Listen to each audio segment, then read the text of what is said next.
کبھی مایوس نہ ہونا اللہ سے کہ میں اتنے گناہ کرتا ہوں، اللہ کیسے معاف کرے گا۔ اللہ بڑا کرے، اللہ تھانے دار نہیں ہے، مہربان ہے، دوست ہے، ہمارا دوست ہے۔ اللہ سے باتیں کرو، اللہ سے یاری لگاؤ، اللہ کو دکھڑے سناؤ، یا اللہ میرے ساتھ یہ ہو رہا ہے تو کچھ کر دینا۔ اللہ سے لاڈ کرو جیسے ماں سے لاڈ کرتے ہو۔ وہ نہیں تھا چرواہا موسیٰ علیہ السلام نے سنا، کہہ رہا اللہ سیاں تو آویں آ، تیری جوواں کڈاں، تین تیل لاواں، تین کنگھی کراں، تین روٹی کھواواں، تین دودھ پیواواں۔ یہ اللہ سے باتیں کر رہا۔ تو موسیٰ علیہ السلام نے اس کو بدبخت یہ کیا کہہ رہا ہے؟ کہہ رہا ہے یا اللہ تو میرے پاس آ، میں تمہیں تیل لگاؤں، تیری جوئیں نکالوں، تیری کنگھی کروں، تجھے بکری کا دودھ پلاؤں۔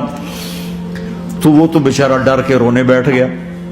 جب موسیٰ علیہ السلام طور پر آئے تو موسیٰ علیہ السلام سے اللہ نے کہا موسیٰ تو نے تو میرا یار ہی مجھ سے دور کر دی، مجھے تو اس کی باتیں بڑی اچھی لگتی تھی، تو نہیں یہ کیا، جا اس کو خوش کر کے جیسے ناراض کر کے آیا۔ میرے نبی مسجد میں صحابہ ہنس رہے تھے تو آپ نے فرمایا جو میں جانتا ہوں تم جانو تو تمہارا ہنسنا بند ہو جائے، رونا زیادہ ہو جائے۔ تو سب صحابہ نے زاروں قطار رونا شروع کر دیا۔ آپ یہ کہہ کر واپس مڑے، دروازے تک نہیں پہنچے تھے کہ جبریل آ گیا کہ میرے محبوب تو نے میرے بندوں کو اتنا زیادہ ڈرا دیا مجھ سے، جا واپس جا، جیسے رولایا ہے ایسے ہی ہنسا کے آ۔ اللہ پاک تو ہمارے مالک خالق، ہمارے مہربان ہیں۔